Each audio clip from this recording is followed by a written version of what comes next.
என் அன்புக்குரியவர்களே,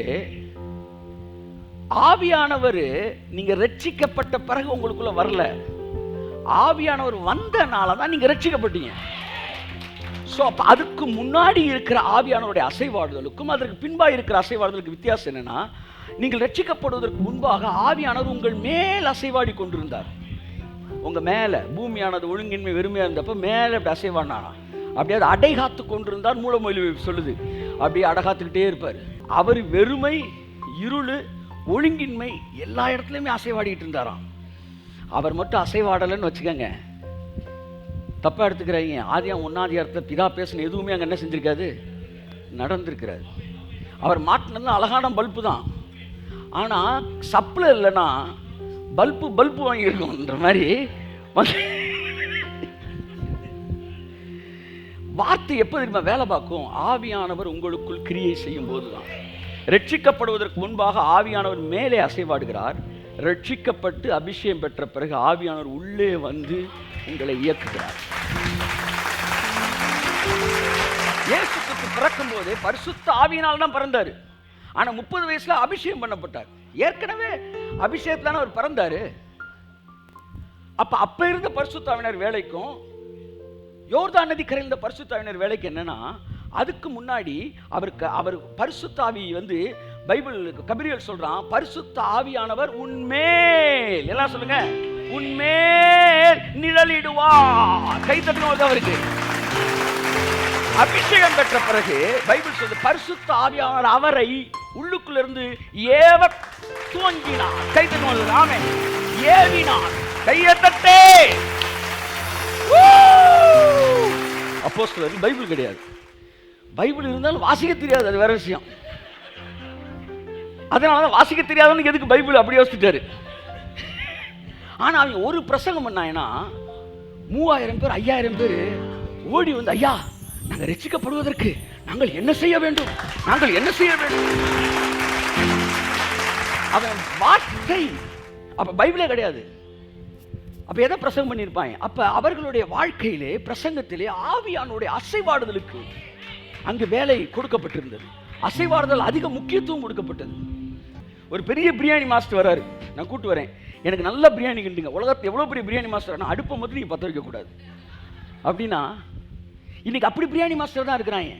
நமக்கு தேவை அடுக்கி வைக்கப்பட்ட விறகுகள் அல்ல, 7 பாயிண்ட் 8 பாயிண்ட் அடியில் பற்ற வைக்கிற நெருப்பே காரியமாக. ஆமென். பற்ற வைக்கப்படாத அடுப்பு மேல பிரியாணி கிண்டாலும் வேஸ்ட். ஆனா பத்த வச்ச அடுப்புல ரசம் வச்சா கூட டேஸ்ட். என்ன சொல்ல வரேன், என்னென்னமோ ஸ்பைசஸ் போட்டு அதை போட்டு வந்து பட்டை கிராம்பு ஏலக்காய் அது இதுன்னு போட்டு எல்லாத்தையும் செஞ்சு அடுப்பு பற்ற வைக்காம இருக்கிறதுக்கு எங்களுக்கு அவ்வளவு டெக்கரேட்டட் வேர்ட்ஸு ரெஃபரன்ஸு க்ரீக்லாம் தெரியாது சார். ஆனால் நாங்கள் சிம்பிளாக ரசம் வைப்போம். ஆனால் ஆவியானவர் எங்கள் கூட இருக்கிறதுனால அடுப்பை பற்ற வச்சுக்கிறதுனால என்ன வேலை பார்த்தாலும் அவன் பாருங்க ரூமை போட்டு உட்காந்து பேசி யோசிப்பான், இப்படி பண்ணிடலாமா, அப்படி பண்ணிடலாமா, இப்படி பண்ணுமா, இந்த பக்கம் போடியா ஒரு வீடியோ வையா, அந்த பக்கம் வையா, இல்லை அந்த பக்கம் போனால் அங்கிட்டு ஒன்று வையா, இங்கிட்டு ஒன்று வையா, எல்லா பக்கம் வெடி வச்சிருப்பான். கர்த்தர் நேரம் ஹெலிகாப்டர் வந்து உங்களை உட்கார வச்சு அப்படியே மேலே ஜன்னல் வேற பக்கம் வச்சுட்டு போயிடுவார். நல்லா கவனிங்க, சிம்சோன் தூங்கிட்டு இருக்கும்போது கையில் இருக்க கட்டினாயலாம், அவனுக்கு எதையோ கொடுத்து தூங்க வச்சிட்டாங்க. நல்லா கிருன்னு தூங்கிட்டு இருக்காப்புல. தூங்கிட்டு இருக்கும்போது கெட்டிட்டாங்க, உடம்பு ஃபுல்லாக கெட்டி, அங்கிட்டு இல்லடா இங்கிட்டு இல்லடா. தமிழ் படத்தில் ஒரு வில்லை அடியாட்கள் மாதிரி முடியல அவளை வச்சவன்லாம் வந்து இவ்வளோ அடியாட்கள் வந்து கையை காலை இருக்க கட்டியா, கட்டிட்டியா, அந்த கால் பக்கம் லைட்டு இது இருக்கு பாரு, அதை இருக்க கட்டியா சார், விரல கூட அசைக்க முடியாது சார். அப்படியே போய் கட்டிட்டு எந்திரிக்கிற மாதிரி இருக்கேன்னு உடம்பு ஒளிஞ்சு இப்படியே பார்க்குறாங்க. அவன் அப்படியே முடிக்கிறான், சிங்கம் எந்திரிக்குது, கை தட்டுக்கு உதவருக்கு. ஆமென். எந்திரிச்சோன்னு பார்க்குறான், கையை கட்டியிருக்கிறாங்கல்ல. உடனே கொஞ்ச நேரத்தில் பைபிள் சொல்லுது, ஆவியானவர் அவன் மீது இறங்கினபடியா. ஆமென். கர்த்தருடைய சமூகத்திலிருந்து ஒரு காற்று புறப்பட்டு அவர்களுக்கு தேவையானதை அள்ளிக்கொண்டு உண்டு தட்டியது. அதே காற்றாகிய பரிசுத்த ஆவியானவர் உங்கள் வாழ்க்கையிலும் இருக்கிறபடியினால் அன்றைக்கு அந்த காற்று ஆசீர்வாதங்களை அடித்து கொண்டு வந்த காற்று உங்கள் வாழ்க்கையிலும் ஆசீர்வாதங்களை அடித்து கொண்டு வந்து உங்கள் வாழ்க்கையிலே உங்கள் குடும்பத்தை சுற்றி இறக்கிவிடும்.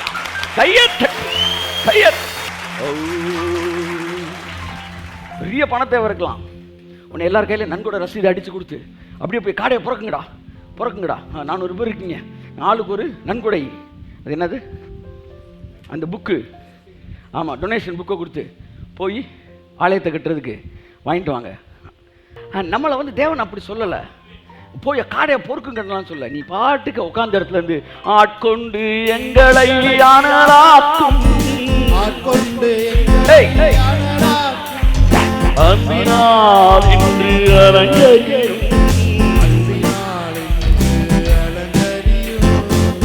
பாடிட்டு அப்படியே கதவை திறந்து வெளியே வரீங்க, அப்படியே காடையா கொட்டி கிடக்கும். அப்போஸ்தலர் 2ஆம் அதிகாரம் 2ஆம் வசனம், ஆவியானவர் காற்றுக்கு ஒப்புமையாக இருக்கிறார் என்பதை நான் சொல்லி அந்த காற்று செய்கிற ஒரு 6-5 காரியங்களை ஒரு இடத்தில் பேச விரும்புகிறேன். அப்போஸ்தலர் 2:2. அப்பொழுது பலத்த காற்று அடிக்கிற முழக்கம் போல வானத்திலிருந்து சடுதியாய் ஒரு முழக்கம் உண்டாகி அவர்கள் உட்கார்ந்திருந்த வீடு முழுவதையும் நிரப்பிற்று. அல்லாமலும் அக்கினிமயமான நாவுகளை போல பிரிந்திருக்கும் நாவுகள் அவர்களுக்கு காணப்பட்டு, ஒரு பெரும் காற்று அடிக்கிற முழக்கம் போல ஒரு முழக்கம். அந்த முழக்கம் சவுண்டு எப்படி இருந்துச்சுன்னா அப்படியே அந்த சவுண்டு வந்து ஏர் சவுண்டு, அந்த விண்டு சவுண்டு அப்படியே அடிக்கிற மாதிரி பெரிய முழக்கம் போல ஒரு முழக்கம். These all are the signs of the Holy Spirit. ஆவியானவர் இதுக்குடைய சிம்பல். இதெல்லாம் ஒரு தடவை கர்த்தர் என்கிட்ட கேட்டார், தம்பி ஒரு இடம் உட்காந்தா வேர்த்துரும், சொல்லுங்க வேர்த்துரும், வந்து 2 நிமிஷம் எக்ஸ்டெண்ட் பண்ணால் தொப்பையாக நனைஞ்சிருவேன், 5 நிமிஷம் இருந்தால் வேர்வையில் குளிச்சிருவேன். அந்த மாதிரி ஒரு இடத்துல உன் ஜனங்களை உட்கார வச்சு நீ ஒரு 1 மணி நேரம் பிரசங்கம் பண்ணால் எப்படியா இருக்கும்னு கேட்டார். அதுக்கப்புறம் இவங்களை துவைச்சு காயத்தான் போடணும் அந்த அளவுக்கு வந்து, ஏன்னா நான் பேசுகிற எந்த செய்தியுமே அவன் காதுக்குள்ளே போகாது. ஏன்னா காற்றே இல்லை, ப்ரீத் பண்ணுறதுக்கு காற்றே இல்லை. எல்லாம் சொல்லுங்கள், காற்றே இல்லாதப்ப நீ 7வது பாயிண்ட் என்ன 8வது பாயிண்ட் என்ன, இங்கே ப்ரீத் பண்ணவே முடியலப்பா, வேர்த்து ஊற்றுது, ஐ ஃபீல் டிஸ்கம்ஃபர்ட். யா அது எப்படி இருக்குமோ கர்த்தர் என்ன சொன்னார், அப்படித்தான் என் ப்ரெசன்ஸ் இல்லாமல் நீ பண்ணுற பிரசங்கம் எல்லாம் ஜனங்கள் காற்று இல்லாமல் கேட்குற ஒரு ஃபீல் தான் உனக்கு இருக்கும். அதே ஆளை கூட்டிகிட்டு போய் உட்கார வச்சுட்டு ஏசியை போட்டு விட்டு ஃபேனை போட்டு விட்டு கும்முன்னு கம்ஃபர்ட்டாக உட்கார வச்சா நீ 15 பாயிண்ட் பேசணும். சொல்லுங்கள் சார், 100 பாயிண்ட் சொல்லுங்கள் சார், அதுக்குள்ளே நிப்பாட்டிட்டீங்க. ஏன் சார் கேட்டுக்கிட்டே இருக்கணும் போல இருக்குன்னா, அங்கே ஆவியானவர் காற்று அடிச்சுக்கிட்டே. நம்பர் 1, இந்த காற்று என்ன செய்யுதுன்னா, எப்படி இஸ்ரவேல் ஜனங்களுக்கான காடைகளை கொண்டு வந்து அடித்து கொண்டு வந்து அவர்கள் பாளையத்தில் கொட்டியதோ, அப்படி உங்கள் வாழ்க்கையிலே உங்களுக்கு வேலை செய்கிற பரிசுத்த ஆவியானவர் உங்களுக்கான ஆசீர்வாதங்களை அள்ளி கொண்டு வந்து அடித்து கொண்டு வந்து, எல்லாம் சொல்லுங்க, அடித்து கொண்டு வந்து உங்கள் பாளையத்தை நிரப்புவார்.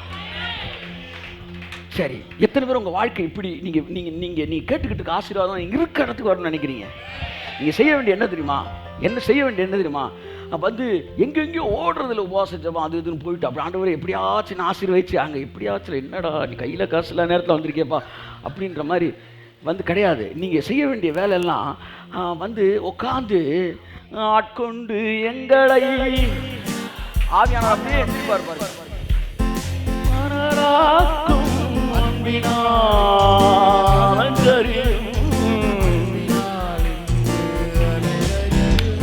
எத்தனை பேர் விசுவாசிக்கிறீங்க இப்ப பாடுன பாட்டுக்கே உங்க வீடுகள்ல உங்க மேல ஆவியானுடைய ஆசீர்வாதங்களை அள்ளி கொண்டு வந்திருக்கிறார்?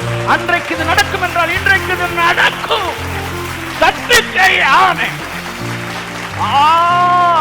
ஒரு சபை மாத்திரம் ஆவியானவருக்கு முக்கியத்துவம் கொடுக்கும் என்றால் அலங்கார வார்த்தைகளுக்கும் எபிரேய கிரேக்க வார்த்தைகளுக்கும் அப்படி இப்படின்னு மூல மொழிபெயர்ப்பு அந்த மொழிபெயர்ப்பு இதுக்கெல்லாம் கொடுக்கிறது நல்லது.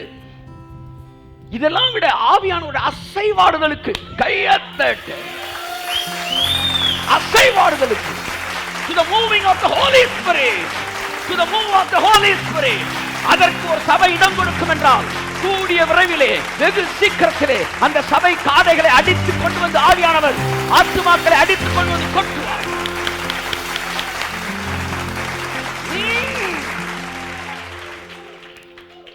அதான் புதிய ஏற்பாட்டில் சொல்லுது, ரட்சிக்கப்படுகிறவர்களை அனுதினமும் கர்த்தர் சபையிலே கொண்டு சேர்த்து கொண்டு வந்தார். அப்ப அடிச்சுட்டு வர்றது யாரு? அவருக்கு இடம் கொடுங்க, அவருக்கு இடம் கொடுங்க, அவருக்கு இடம் கொடுங்க. ஆவியானவர் அசைவாரது இல்லாட்டி ஊழியக்காரர்கள் சொல்கிறேன், அந்த செய்தி எவ்வளவு அழகாக டெக்கரேட்டடா இருந்தாலும் தொடாதீங்க. எவ்வளவு விஸ்டம்ன்ற பேர்ல்ஸ் அதில் இருந்தாலும் அது தேவையில்லை. பேர்ல்ஸ், ஜெம்ஸ், இதெல்லாம் வந்து அந்த முத்துக்களை நீ என்ன புதைச்சாலும் வளராது. முத்து தான் தேவையானது. முத்துக்கள் அல்ல, தேவையானது விதைகள். ஏனென்றால் முத்துல இல்லாத ஒன்று விதையில் இருக்காது. என்னவென்றால் ஜீவன் உள்ளே இருக்கிறது. ஆவியானவர் கொடுக்கிற செய்திகள் ஜீவனுள்ள செய்தியாயிருக்கும். அது மிக சாதாரணமான எளிமையான செய்தியாயிருக்கும். ஆனால் உள்ளே அது ஏதோ ஒன்று எனக்குள் செய்யும். The world needs such a blessed messages. ஒன்று வரும்னா 1,00,000 வரும்ன்றேன் நான். ஒரு காடை வரும்னா 1,00,000 காடை. ஆமென். So Holy Spirit நம்பர் 1 அவரோட வேலை நீங்கள் இருக்கிற இடத்துக்கு பிளெஸிங்கை கொண்டு வருது. அதை நம்புங்க, அதை விசுவாசிங்க. அந்த சத்தியத்தை நீங்கள், அந்த கிருபையை நீங்கள் சத்தியத்தின்படி அறிந்து கொண்ட நாள் முதல் அது உங்களுக்கு வேலை செய்யும். இன்னைக்கு தெரிஞ்சுக்கிட்டீங்களே, இன்னையிலேருந்து நீங்கள் பாருங்கள், இருக்கிற இடத்துக்கு உங்களுக்கு ஆசீர்வாதம் வரும். நம்பர் 1 அது உங்கள் ஆசீர்வாதங்களை அடித்து கொண்டு வந்து உங்களுக்கு நீங்கள் போகிற இடமெல்லாம் கொட்டுது. நம்பர் 2 இந்த காற்று உங்கள் மேலே வீசிக்கிட்டே இருக்கும்போது, எல்லாம் சொல்லுங்கள், வீசிக்கிட்டே இருக்கும்போது எது சித்தம் இல்லைன்றது உங்களுக்கு டக்குன்னு தெரிஞ்சிடும். நீங்கள் எங்கே சித்தம் இல்லாத ஒரு இடத்துல நிற்கும்போது அந்த காற்று அடிக்காது. அந்த மூச்சு என்ன செய்யும்?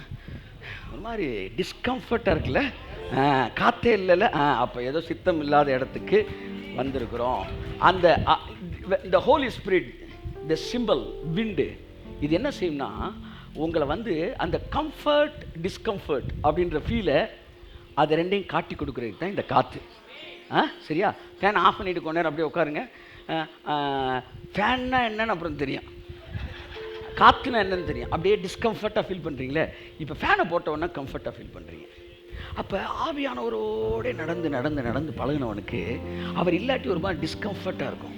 அவன் கோடிக்கணக்கில் ப்ராஜெக்டை பேசிகிட்டு இருப்பான். இல்லை, ஏதோ ஒரு நோட்டு ஃபால்ஸ் நோட்டாக இருக்கு, ஏதோ மிஸ் ஆகுது அப்படின்னு தோணும். அதுதான் காற்று வீசலை. ஹல்லேலூயா, ஆமென். காற்று வீசுது தேசத்தின் மேலே. ஓகே. ஸோ என் அன்புக்குரியவர்களே, so the wind. Number 2, it indicates R it instructs you, it makes you feel the difference between the will of God and outside of God's will. ரெண்டுக்கு இடையில் இருக்கிற வித்தியாசத்தை உங்களை உணர வைக்கும். காற்றே இல்லாமல் வாழ்ந்தவனுக்கு என்ன தெரியும்? அப்போ ஒரு ராஜ்யம், நல்ல ராஜ்யம்னா மொத்தம் என்ன தெரியுமா? அங்கே அடிக்கிற காற்று. நான் சொன்னேன்ல, இப்போ யூகேவே யூஎஸ்ஏ போனீங்கன்னா வெயில் அடிச்சுக்கிட்டு தான் இருக்கும், ஆனால் ஒரு காற்று அடிக்கும் பாருங்க, சில்லுன்னு. அது அடித்த உடனே அந்த வெயிலே தெரியாது.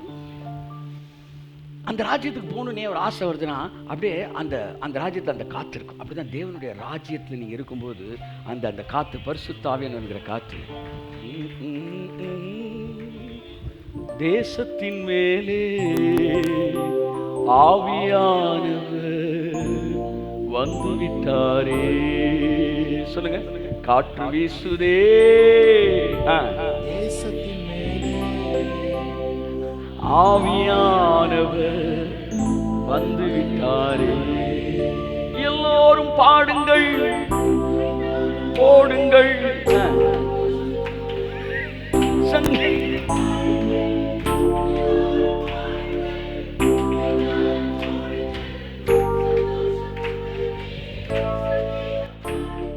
காற்று வீசுதே தேசத்தின் மேலே ஆவியானவர் வந்து விட்டாரே. காற்று வீசுதே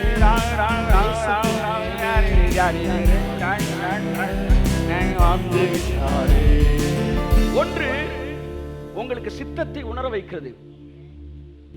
It shows the difference between God's will and outside of God's will. ஒன்று. ரெண்டாவது, உங்க ஆசீர்வாதங்களை அடிச்சிட்டு வருது. எல்லாம் சொல்லுங்க. இந்த காத்துல கீழ்காத்துன்னு ஒன்று இருக்கு, மேல் காத்துன்னு ஒன்று இருக்கு. எல்லாம் சொல்லுங்க. இந்த கீழ்காத்து என்ன செய்யும்? அடிச்சுட்டு வரும். இந்த மேல் காத்து என்ன செய்யும்? அடிச்சுட்டு போகும். உங்க வாழ்க்கையில எதெல்லாம் சாபம், பிரச்சனை வந்து வியாதின்னு உங்களை பிடிச்சு தொத்திக்கிட்டு இருக்கோம், அம்புட்டு இந்த காத்து அடிச்சு வெளியே. ஆமென். வாசிப்போம். யாத்திராகமம் 10ஆம் அதிகாரம் 14ஆம் வசனம்.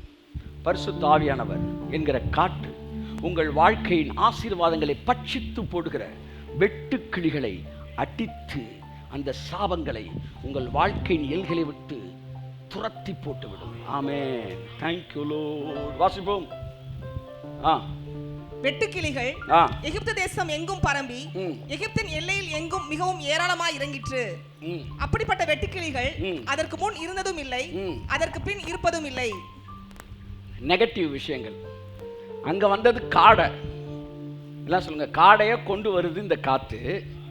சொல்லுங்க. இங்க வெட்டுக்கிளி. வெட்டுக்கிளி என்ன செய்யுமா? இவங்களுடைய நிலத்தில் இருக்கிற எல்லாத்தையும் என்ன செஞ்சிருமா? பட்சித்துரும்.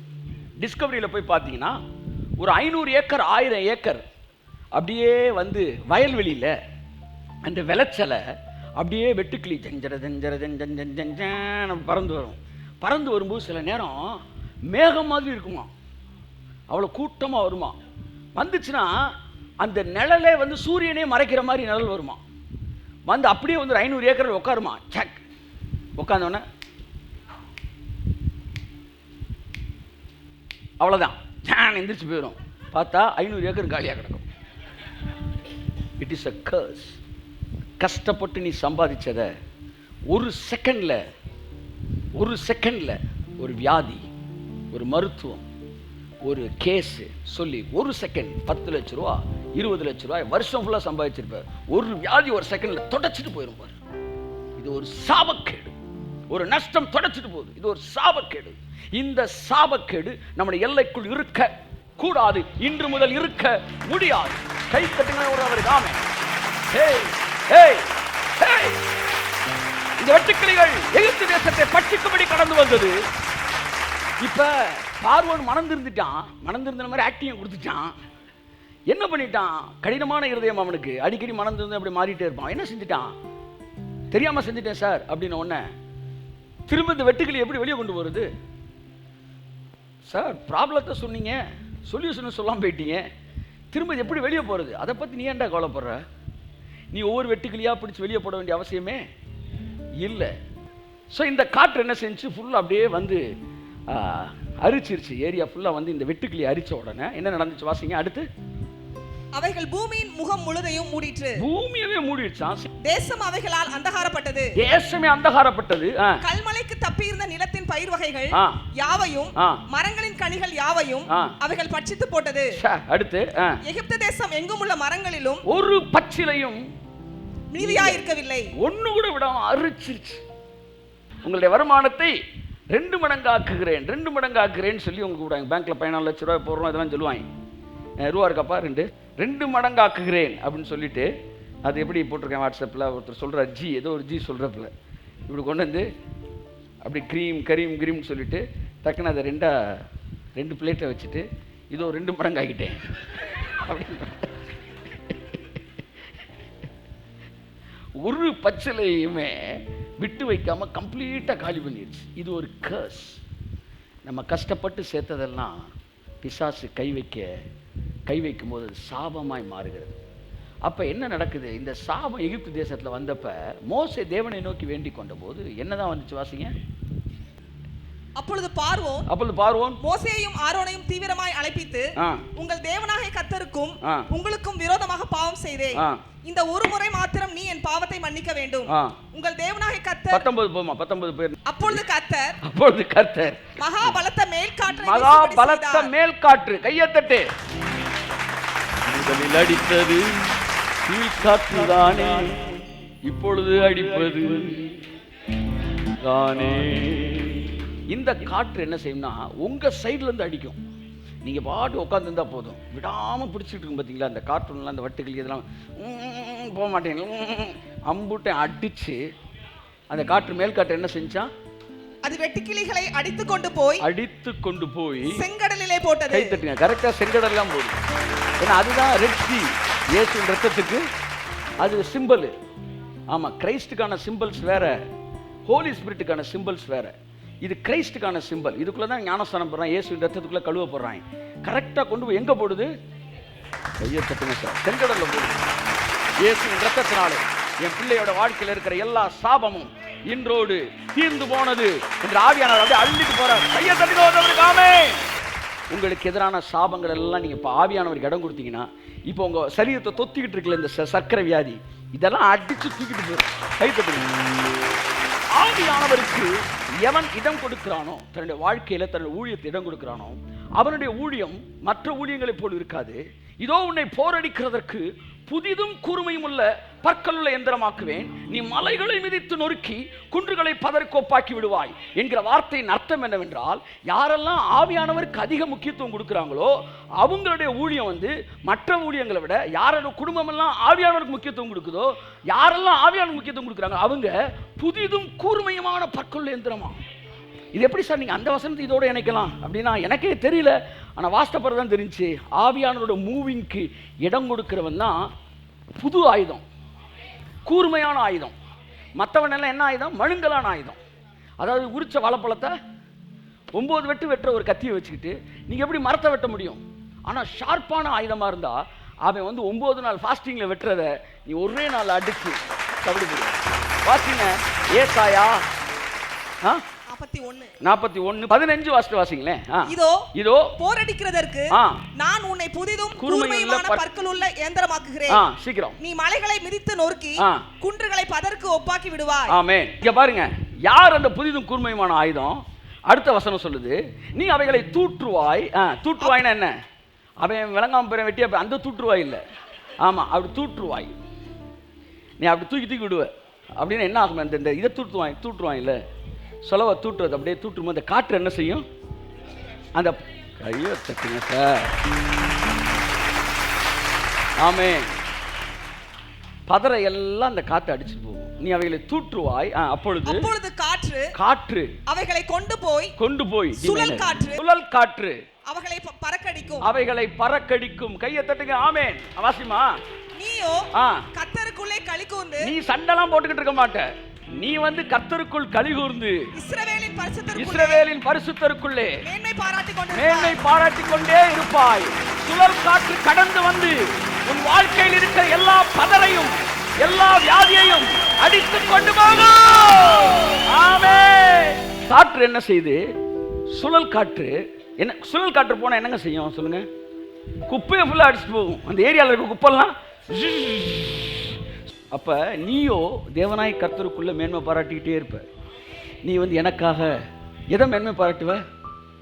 நாங்களோ சிலுவையை குறித்து அல்லாமல் வேறொன்றையும் குறித்து மேன்மை பாராட்ட மாட்டோம். நீ செய்ய வேண்டியதெல்லாம் அவர் எனக்காக எல்லாத்தையும் செஞ்சு முடிச்சுட்டாரு என்று மேன்மை பாராட்ட அப்படியே ஒரு சுழல் காத்து வரும் பாருங்க. The anointing of the Holy Spirit. ஆமென். பரிசுத்த ஆவியானவருடைய அபிஷேகத்தோடு இணைக்கப்பட்ட மனிதனாய் வாழுங்கள். இயற்கைக்கு அப்பாற்பட்ட காரியங்கள், இந்த வேதத்தில் நிகழ்ந்த இயற்கைக்கு அப்பாற்பட்ட காரியங்கள், ஆதியிலும் மேன்மையான காரியங்கள் என்னுடைய வாழ்க்கையிலும் உன்னுடைய வாழ்க்கையிலும் மிக சாதாரணமாக இன்று முதல் நடக்க ஆரம்பிக்கும். இந்த காத்து இஸ்ரவேல் ஜனங்கள் வாழ்க்கையில் எவ்வளவு வேலை பார்த்துட்டு பாருங்க. வேண்டாததெல்லாம் அடிச்சுட்டு போகுது, வேண்டியதெல்லாம் அடிச்சுட்டு வருது. ஆமா, இந்த செங்கடலுக்கு முன்னாடி போய் நின்னப்ப பின்னாடி பார்வோன் விரட்டிட்டு வரான்.